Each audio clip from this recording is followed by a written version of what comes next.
헌재 재판관 마은혁 그 후보자 같은 경우도 지금 그 우은식 의장이 그 헌재에 지금 내놨잖아요. 네네. 예.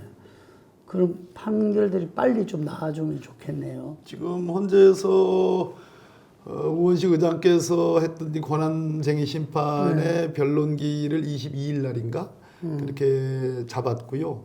또 이제 장외에서 민변이라든지 또 김모 변호사님, 뭐 또 조국 혁신당 대표 이런 분들이 했던 헌법 소원 사건 거의 다 비슷비슷한 내용들이군요.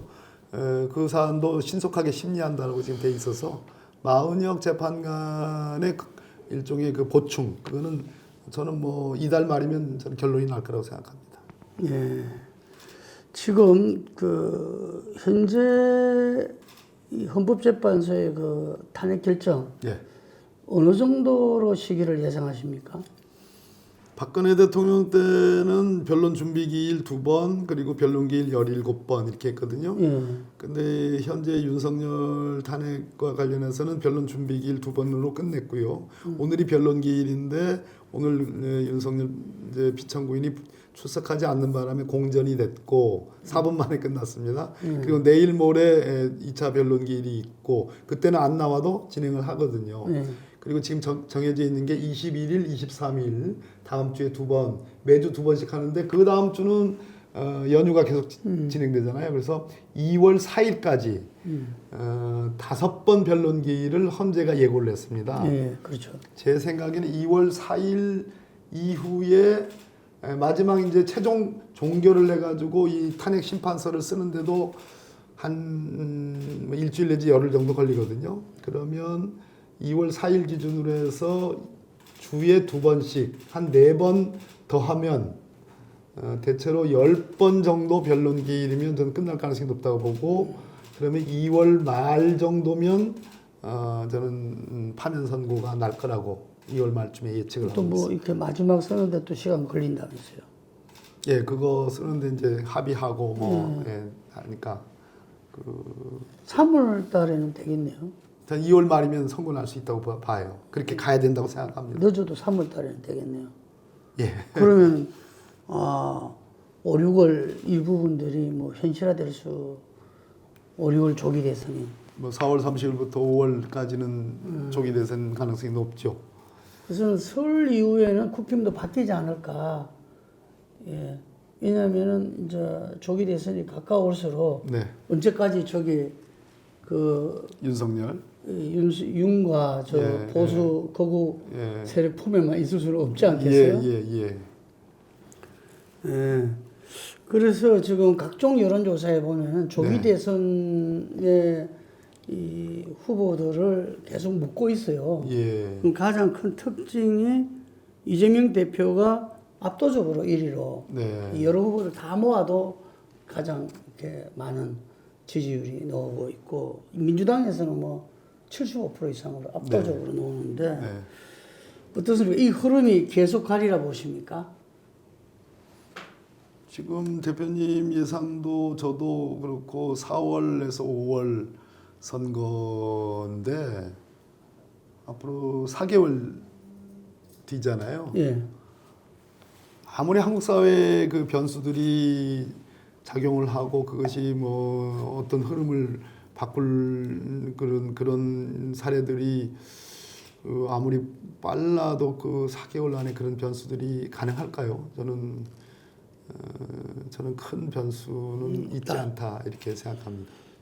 근데 제가 앞으로의 우리 전국에 한 5가지 정도 탄핵과 그 내란 수사 그리고 그 개헌과 조기 대선 그 중간에 뭐가 하나가 변수가 있냐면은 그 우리 이재명 대표의 어떤 이 재판이 하나의 변수로 있다. 예. 지금 국힘에서는 계속 그걸 이야기하고 있죠. 예. 공직선거법 2심이 뭐 예. 2월 15일 전에 이루어져야 된다 어쩌다 이렇게 하는데 어떻습니까? 이게 뭐 상식적인 사람들은 볼 때 한 3월 달에 2심이 날 것 같아 이렇게 이야기를 해요. 네, 3월 달이요. 예. 네. 근데 그게 민주당에서는 무죄를 확신한다 그러고 네. 그러는데 유죄가 나더라도 이 흐름은 예. 변수가 못 될 거라는 의견들이 많아요. 네. 왜냐하면 공직선거법 자체는 여당 법조계 출신 의원들도 네. 저한테도 그거는 무죄가 될 거라는 말을 네. 많이 하셨거든요. 네, 네, 네. 공직선거법. 네, 근데 네, 거꾸로 돼버렸죠. 예, 예. 유진 근데 교수하고. 예. 유진 교수하고. 예. 그런데 믿었던 유진 교수가 무죄돼서 멘붕이고, 그래서 저는 비상경 요인도 될 거라고 봐요. 예. 한 요인도 될 거라고 네, 네, 보는데, 네. 우리 그 법조계 우리 또 판사를 지내신 분이니까 네. 어떻게 예측하십니까? 그 변수, 이재명 대표의 재판이라는 변수는 조기 대선과 관계해서. 뭐 대선과 관련해서 얘기한다는 거는 저로서는 말씀드리기 좀 부담스러운 대목이고, 이재명 대표 자신도 지금 탄핵 국면에서 윤석열 체포 구속 기소의 국면에서 대선 얘기를 하는 것은 금도를 벗어나는 것이다라는 얘기를 하고 있습니다. 그래서 대선과 연관해서 얘기하기는 좀 그렇고, 다만 아까 이재명 대표의 공선법 위반 재판 관련해서 이달 23일이 첫 번째 항소심 변론 기일이에요. 굉장히 빨리 진행되는 겁니다. 저기 빠른 겁니까? 예, 빨리 진행되는 거예요. 그래서 물론 633이라는 그 법상에 선거법 위반 재판의 재판 기간이 정해져 있지만, 과거 우리나라 뭐 거의 대부분 사례가 633을 지키지 않았습니다. 그래서 그 규정 자체를 강행 규정으로 하지 않고 가급적 지켜야 되는, 그렇게 받아들이고, 최근에 대법원장께서 신속한 재판을 강조하는 면이 있지만, 제가 보기에 그렇다 하더라도 뭐 이달 23일이면 2월달, 3월달 선고가 글쎄요 가능할까요? 난 잘 거기까지는 잘 모르겠지만, 아무튼 신속한 재판을 하겠다는 거니까 신속한 재판을 하겠다는 거니까 뭐 그거는 그런 것 같고, 그러나 1심에 징역 1년에 집행유예 2년 나온 거에 대해서는 제가 방송에서 여러 차례 말씀드렸지만, 대다수 상당수의 법조 전문가들이 보는 그런 어떤 생각과 다른 판단이 나왔고 다른 형량이 나왔다라는 것이 제가 알고 있는 많은 법조인들, 저도 역시 마찬가지로 그 점에 대해서는 승복하기가 어렵다고 생각합니다. 그래서 2심 재판의 결과를 뭐 지금 뭐 이게 뭐 낙관적으로 긍정적으로 생각한다 이렇게 단언적으로 할 수는 없지만, 분명한 변화가 있을 것이다라는 얘기를 할 수 있겠습니다. 사고 리스크하고 별개로 그 우리 정치사에서 보면은 김대중 대통령 노벨 평화상을 받은 우리 그 위대한 지도자가 있었잖아요. 근데 그분도 그 대통령 되실 때 초기에 굉장히 비토청이 많았어요. 네. 비오감도가. 그래가지고 제가 기억나는 게 97년도에는 대선 전략을 뉴 DJ 플랜이라 해가지고 새로운 DJ, 기존의 DJ를 확 바꿀 수 있는 뉴 DJ 플랜을 짜서 결국 어렵게 당선됐었거든요. 네. 그래서 이재명 대표도 여론조사에 보면 압도적 1위지만 개별적으로 물어보면 4대 6으로 비호감이 형성돼 있어요. 네. 그래서 민주당 60%까지 됩니까? 그건 아닌 것 같은데. 그렇게 나왔어요. 갤럽에서. 그래서 대체로 그래 나옵니다. 다른 경쟁적인 75%, 압도적인 경쟁적인 후보들. 예전에 문재인 후보님도 60이 다른 사람 비교하면 많이 나온 게 아닙니다. 예. 홍준표는 75% 나오고 이랬어요. 비호감이. 그런데 어쨌든 간에 대선을 갖다가 그거 할 분들은 대선 주자는 그걸 넘어서야 되거든요. 그랬을 때 좀 이렇게 제가 명명하기로는 뉴 제이엠 프렌, 뉴 제명 프렌이 네. 필요하지 않느냐, 이런 이야기들은 없습니까? 어쨌든 2기 당대표가 되면서 저는 좀 바뀌고 있다, 이런 이야기들이 많이들 하고 있고, 이재명 대표가.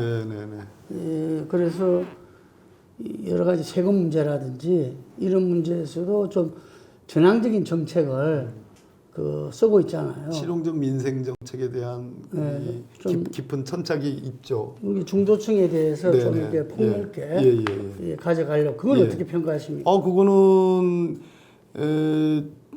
절대적으로 좋은 방향이고 뭐 이게 적절한 표현인지 모르겠습니다만 예전에 백묘흑묘론이라고 있지 않습니까? 예. 그래서 21세기에 우리가 흔히 말하는 이데올로기라는 것이 과거 20세기 때 뭐 소위 2차 대전을 치르고 난 뒤에 상당 기간 동안의 냉전 시대에 있었던 이데올로기의 지형과 완전히 달라졌지 않습니까?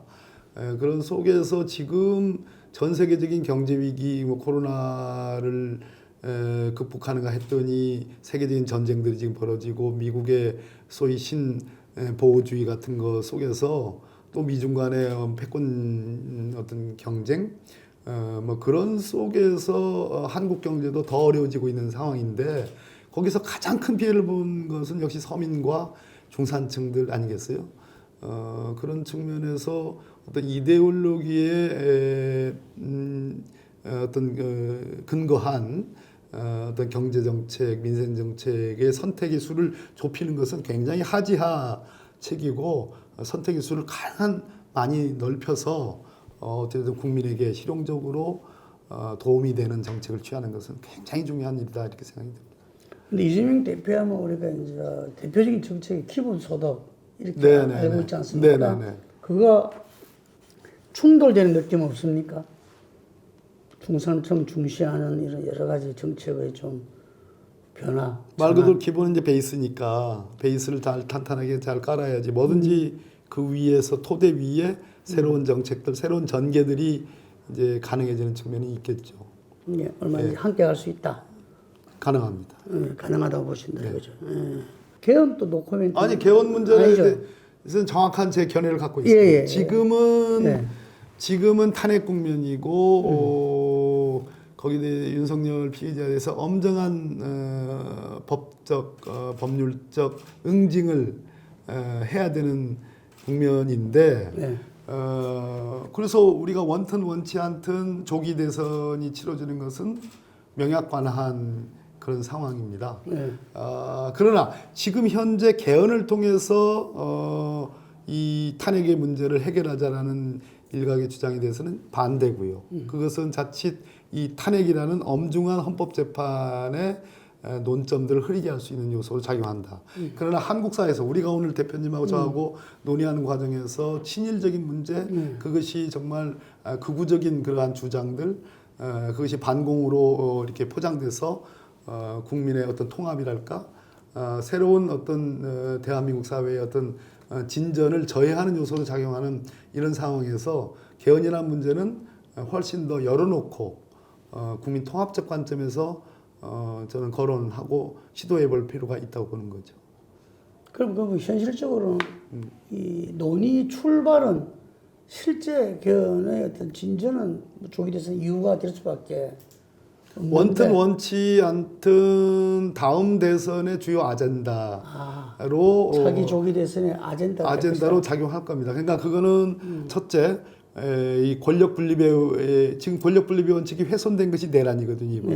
그래서 이 권력 분립의 원칙을 어떻게 다시 조정할 것이냐의 문제. 특히 행정부와 입법부, 국회와의 관계 이 문제가 굉장히 중요하고요. 또 하나 지금 우리나라는 저 헌법 119조에서 자유민주적 시장 경제 질서를 채택하면서도 거기에 대한 수정주의적 여러 가지 뭐랄까 재산권의 남용, 그저 집중, 뭐 이런 자본의 집중, 남용 이런 것에 대한 수정도 가하고 있거든요. 이런 측면에서 변화된 현재의 세계적인 그런 환경에서 한국의 경제 질서의 기본을 어디에 조금 더 중점으로 가느냐. 독일식 통일 독일식의 지금 헌법에 좀 더 유사하게 할 거냐, 아니면 그와 다른 형태로 갈 거냐는 것에 대한 논의는 아마 피치 못하게 있을 것입니다.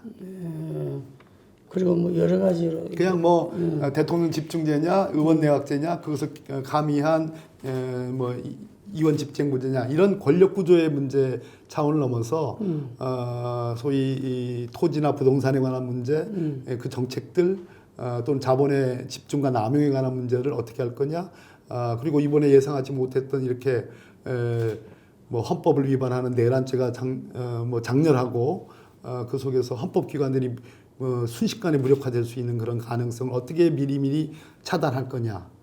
또 대통령의 권한이 너무 강화돼 있으면 그것을 어떻게 견제할 거냐.